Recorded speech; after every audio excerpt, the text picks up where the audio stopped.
7 minutos, nós interrompemos nossa programação respeitosamente, pedimos a você que compreenda, por uma razão histórica, num dia histórico para o Brasil. Daqui a pouco voltaremos novamente ao nosso momento de adoração ao Santíssimo e até pedimos que você que já estava nesse momento em estado de oração, também intercedendo por tantas causas, una agora a estas também a causa da sua nação, da sua pátria e de todo o nosso povo com todas as suas necessidades. Nós vamos ao vivo agora ao Palácio do Planalto, porque a presidente Dilma Rousseff acaba de ser notificada sobre seu afastamento. Ela foi notificada pelo primeiro secretário do Senado, o senador Vicentino Alves, que em nome de todo o Senado Federal foi até o Palácio do Planalto comunicar à presidente Dilma Rousseff que o resultado da votação do impeachment a afasta de suas funções por até 180 dias. E nós agora, diretamente com imagens do Palácio do Planalto, já vemos ali a grande movimentação de parlamentares ligados ao governo e também dos ministros da presidente Dilma Rousseff que a aguardam nesse instante. Ela deverá fazer um pronunciamento. Este pronunciamento deverá ser em tom bem forte, talvez até emotivo também, se despedindo a presidente Dilma Rousseff, pelo menos por este momento, de suas funções e talvez até alegando seus argumentos, suas justificativas. Está sendo aguardada a presidente agora ali.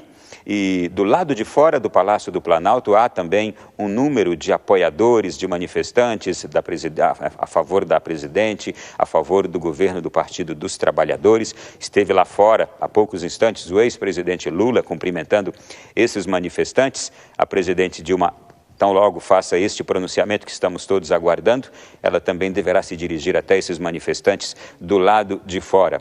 É o primeiro ato na manhã de hoje, tão logo foi aprovado o impeachment, a admissibilidade do processo do impeachment no Senado da presidente Dilma Rousseff. Depois desse ato, o senador Vicentino Alves se dirigirá até o Palácio do Jaburu, onde está já a aguardá-lo lá o vice-presidente Michel Temer, que começará hoje o seu governo interino até que o Senado decida definitivamente se a presidente Dilma permanecerá afastada ou se retornará ao seu cargo. Isso pode durar até 180 dias, 6 meses, ou muito menos. Também vai depender muito do ambiente político, vai depender muito do clima que o governo de Michel Temer deverá imprimir ao Brasil e a confiança que este governo estará passando para os políticos, para o parlamento. Se estiver passando já bons sinais, é possível que já seja votado em definitivo o afastamento da presidente Dilma muito antes dos 6 meses, talvez 2 ou até 3 meses, é a melhor das expectativas que se comenta aqui no Congresso Nacional. Também Michel Temer já escolheu qual será o slogan do seu governo. Em substituição ao Pátria Educadora da presidente Dilma Rousseff, o slogan do governo de Michel Temer será Governo Federal, Ordem e Progresso. Já tem inclusive o banner do seu novo governo, já está sendo divulgado pela mídia.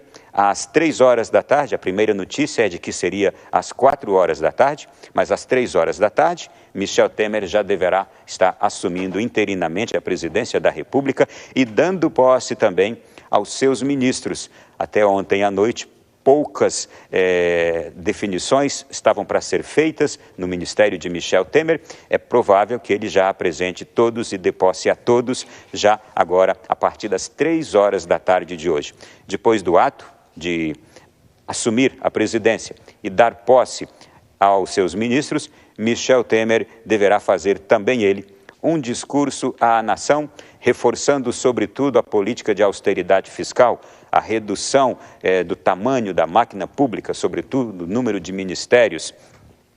Deve fazer várias fusões e assim os ministérios deverão ser reduzidos do número de 32 para 22. E a gente volta agora ao Palácio do Planalto. Ali a gente percebe o grande número de ministros da presidente Dilma que estarão todos num gesto muito simbólico e de apoio, abraçando e manifestando também ali a sua solidariedade à presidente Dilma Rousseff. A gente já percebe ali as figuras de alguns dos ministros e também dos parlamentares apoiadores deste governo de Dilma Rousseff e dos últimos governos do Partido dos Trabalhadores. Brasília, que vive uma manhã tensa. Esta cerimônia era para estar acontecendo às 10 horas da manhã, mas devido ao atraso do senador Vicentinho Alves, segundo as informações, ele pegou um grande trânsito aqui em Brasília, e a gente imagina que de fato é para isso, porque desde ontem, com a esplanada dos ministérios totalmente fechada, o trânsito interrompido e as pessoas podendo entrar lá somente a pé, então as vias adjacentes, ali nas laterais dos ministérios, por trás dos ministérios e dos seus anexos, estavam de fato superlotadas. O deputado Vicentinho saiu do seu apartamento funcional, que fica aqui numa das asas de Brasília, e pegou aquele trânsito aqui do centro da capital. E nós estamos desta forma também agora, já com este atraso todo, estamos agora chegando para ouvir a presidente Dilma Rousseff neste seu discurso. Também se comenta que Dilma Rousseff poderá fazer um outro pronunciamento, além deste, ali no interior do Palácio do Planalto, um outro pronunciamento para os manifestantes, os apoiadores que estão do lado de fora do Palácio do Planalto. Uma das coisas que mais se comenta agora, nesta hora, é o gesto de não aceitação de todo esse processo ocorrido por parte da presidente Dilma, por parte do seu governo, e uma das formas de manifestar isso foi que a presidente Dilma não aceitou fazer a transmissão do cargo e também nem a transmissão dos ministérios, dos trabalhos, das funções. Deixou apenas secretários em cada ministério, em cada função importante, para que passe o trabalho e que será uma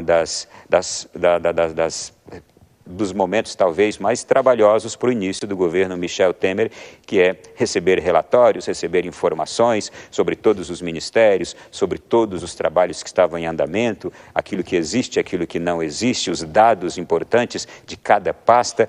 Imagine, é uma máquina do tamanho do Brasil. Então, são muitas informações e para cada função seria, de fato, necessária uma transição par a par, passo a passo, para que, assim, o novo que assume tivesse, de fato, o conhecimento devido para começar também a agir isto para o bem da nação. Então, se critica muito a forma como está sendo feito esse processo de não transmissão dos cargos, de não transição. Um outro fator importante também que se comenta aqui é as escolhas feitas por Michel Temer, sobretudo os cargos mais importantes que dizem respeito a relações internacionais, Ministério da Fazenda, a Economia Brasileira, a Ministério da Justiça. Michel Temer tem escolhido para os cargos nomes de pessoas que, de fato, despertam confiança e que demonstram ter capacidade, conhecimento técnico para comandarem as pastas mais importantes de seu governo. É uma crítica a todo e qualquer governo que utiliza políticos em cargos. Vamos agora, ao vivo, Palácio do Planalto, presidente Dilma Rousseff. Vamos ouvi-la. Dilma, guerreira da pátria brasileira.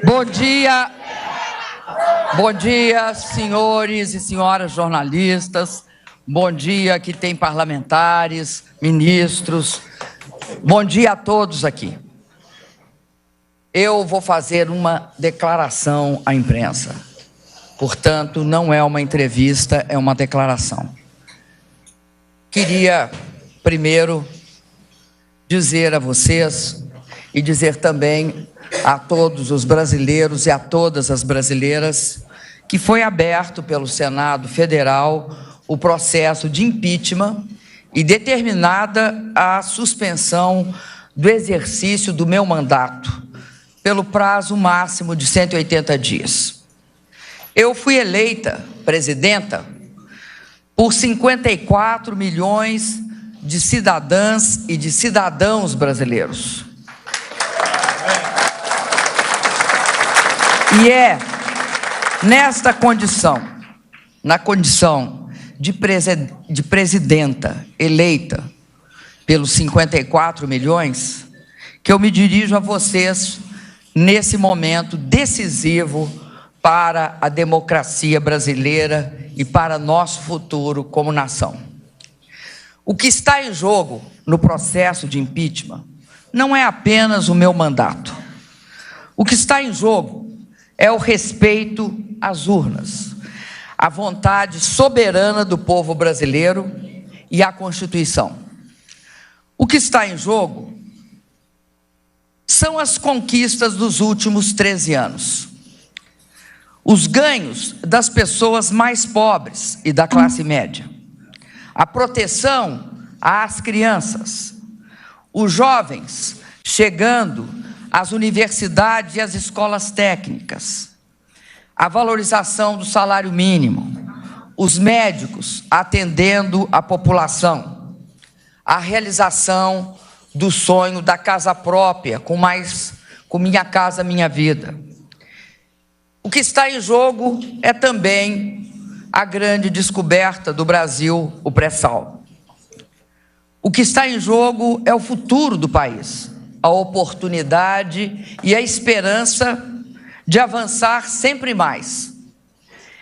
Diante da decisão do Senado, eu quero, mais uma vez, esclarecer os fatos e denunciar os riscos para o país de um impeachment fraudulento, um verdadeiro golpe.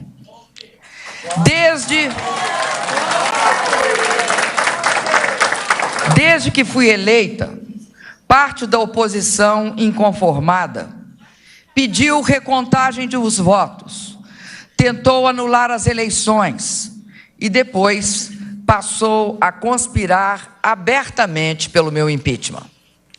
Mergulhar o país no estado permanente de instabilidade política, impedindo a recuperação da economia, com o único objetivo de tomar à força o que não conquistaram nas urnas. Meu governo tem sido alvo de intensa e incessante sabotagem. O objetivo evidente vem sendo impedir de governar e, assim, forjar o meio ambiente propício ao golpe. Quando uma presidente eleita é cassada sob a acusação de um crime que não cometeu, o nome que se dá a isto no mundo democrático não é impeachment, é golpe.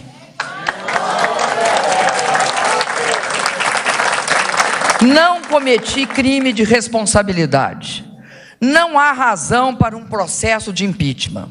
Não tenho contas no exterior. Nunca recebi propinas. Jamais compactuei com a corrupção. Esse processo é um processo frágil, juridicamente inconsistente, um processo injusto, desencadeado contra uma pessoa honesta e inocente. É a maior das brutalidades que pode ser cometida contra qualquer ser humano, puni-lo por um crime que não cometeu. Não existe injustiça mais devastadora do que condenar um inocente. Injustiça cometida é mal irreparável. Esta farsa jurídica de que estou sendo alvo deve-se ao fato de que, como presidenta, nunca aceitei chantagem de qualquer natureza. Posso ter cometido erros, mas não cometi crimes. Estou sendo julgada injustamente por ter feito tudo o que a lei me autorizava a fazer. Os atos que pratiquei foram atos legais, corretos, atos necessários, atos de governo, atos idênticos foram executados pelos presidentes que me antecederam. Não era crime na época deles e também não é crime agora. Acusam-me de ter editado 6 decretos de suplementação, 6 decretos de crédito suplementar, e ao fazê-lo, ter cometido crime contra a lei orçamentária. É falso, pois os decretos seguiram autorizações previstas em lei. Tratam como crime um ato corriqueiro de gestão. Acusam-me de atrasar pagamentos do Plano Safra. É falso. Nada determinei a respeito. A lei não exige minha participação na execução deste plano. Meus acusadores sequer conseguem dizer que ato eu teria praticado. Que ato? Qual ato? Além disso, nada restou para ser pago, nem dívida há.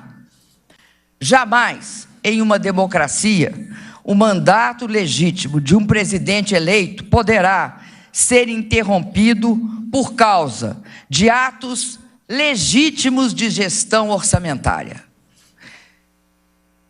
O Brasil não pode ser o primeiro a fazer isto.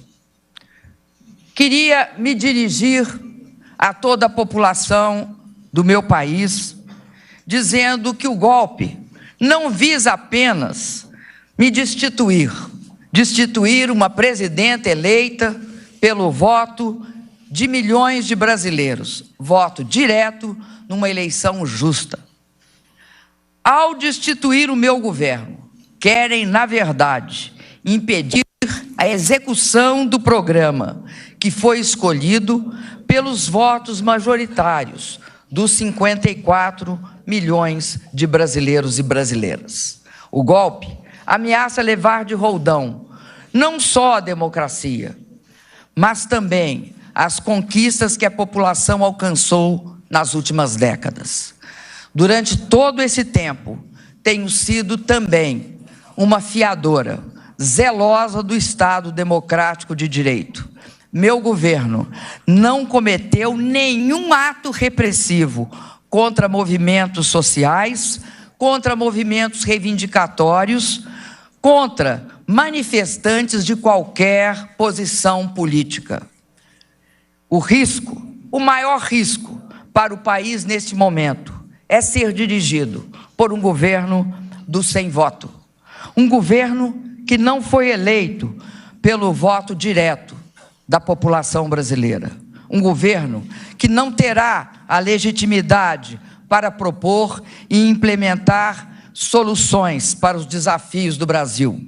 Um governo que pode se ver tentado a reprimir os que protestam contra ele. Um governo que nasce de um golpe, de um impeachment fraudulento, nasce de uma espécie de eleição indireta. Um governo que será, ele próprio, a grande razão para a continuidade da crise política em nosso país.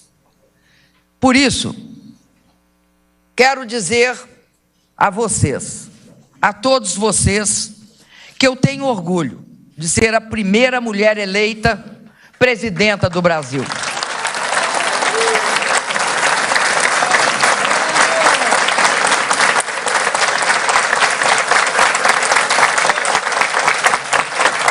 Tenho orgulho de ser a primeira mulher eleita presidenta do Brasil. Nesses anos, exerci meu mandato de forma digna e honesta. Honrei os votos que recebi. Em nome desses votos e em nome de todo o povo do meu país, vou lutar com todos os instrumentos legais de que disponho para exercer o meu mandato até o fim, até o dia 31 de dezembro de 2018.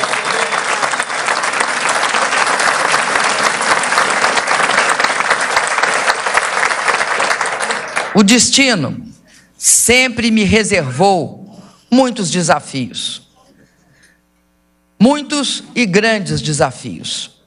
Alguns pareceram a mim intransponíveis, mas eu consegui vencê-los. Eu já sofri a dor indizível da tortura, a dor aflitiva da doença, e agora eu sofro mais uma vez a dor igualmente inominável da injustiça. O que mais dói neste momento é a injustiça. O que mais dói é perceber que estou sendo vítima de uma farsa jurídica e política. Mas não esmoreço. Olho para trás e vejo tudo o que fizemos. Olho para frente e vejo tudo o que ainda precisamos e podemos fazer. O mais importante é que posso olhar para mim mesma e ver a face de alguém que, mesmo marcada pelo tempo, tem forças para defender suas ideias e seus direitos. Lutei a minha vida inteira pela democracia. Aprendi a confiar na capacidade de luta do nosso povo. Já vivi muitas derrotas e vivi grandes vitórias. Confesso que nunca imaginei que seria necessário lutar de novo contra um golpe no meu país. Nossa democracia jovem, feita de lutas, feita de sacrifícios, feita de mortes, não merece isso. Nos últimos meses, nosso povo foi às ruas. Foi às ruas em defesa de mais direitos, de mais avanços. É por isso que tenho certeza de que a população saberá dizer não ao golpe. O nosso povo é sábio e tem experiência histórica. Aos brasileiros que se opõem ao golpe, independentemente de posições partidárias, faço um chamado. Mantenham-se mobilizados, unidos e em paz. A luta pela democracia não tem data para terminar. É luta permanente que exige de nós dedicação constante. A luta pela democracia, repito, não tem data para terminar. A luta contra o golpe é longa. É uma luta que pode ser vencida e nós vamos vencer.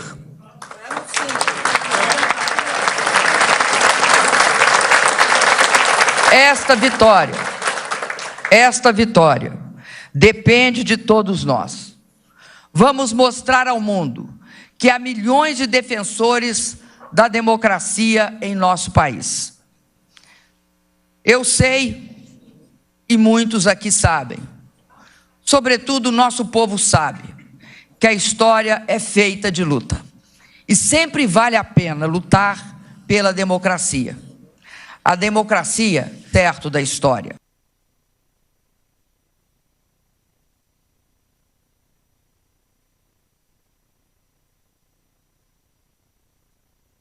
Desistir. Jamais vou desistir de lutar. Muito obrigado a todos.